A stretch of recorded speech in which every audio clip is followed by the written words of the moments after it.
when you're in Lawton on this end, you're very independent. You're very independent, or neighborhood orientated.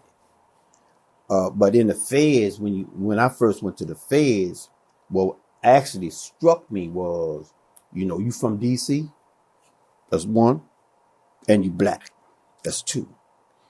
1974 marked the beginning of the Federal Bureau of Prisons investigation into the Washington, D.C. blacks.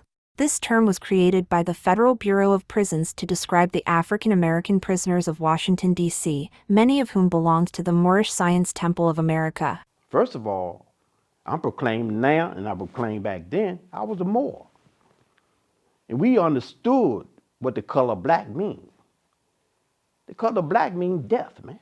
You see what I'm saying? That's how I was taught. So I never went by that name anyway. That's something that the administration had coined us with. The history of D.C. convicts in the federal system dates back to the early 19th century. You had guys like Old Man DeLoach up there. You had guys like Vernon Cooper up there, Isaac Taylor, all these guys here, Old Man Gagel, all these guys here was guys from the district that was on Alcatraz Island. Alcatraz Prison was established in 1933 when the United States Army relinquished Alcatraz Island to the United States Justice Department.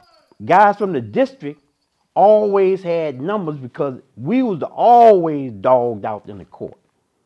Vernon Cooper, they sent Vernon Cooper to Alcatraz Island because he ain't had nothing on armed robbery.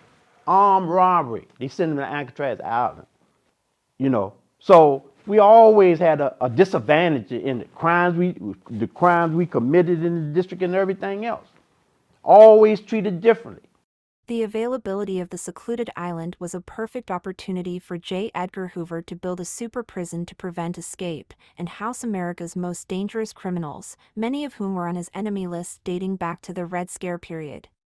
Back then, they didn't have Superior Court. You went to district court. All felonies went to district court.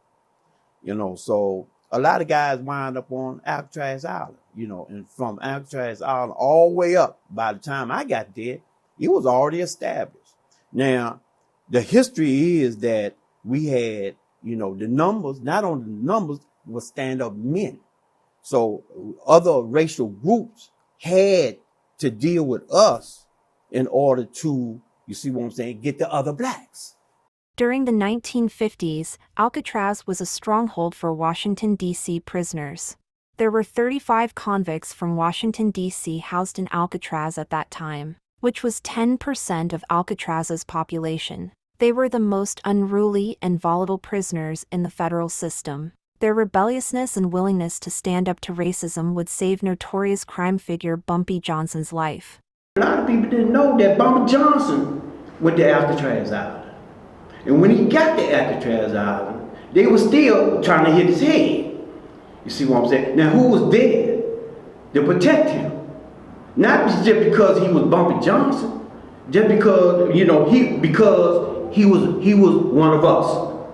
Simple as that. He was one of us. There was a few among many that wasn't like us. They had the same mentality, the same capability. You see what I'm saying? The same creativity, to see your demise, if you know what I'm saying. We talking about people that's actually geniuses, man. The inescapable fortress of J. Edgar Hoover was compromised on June 11, 1962, when D.C. native Frank Morris and two other convicts, Clarence Anglin and John Anglin, escaped Alcatraz Federal Penitentiary. In order to escape, the three men tucked papier-mâché heads that resembled their own likenesses into their beds and left the island aboard an inflatable raft.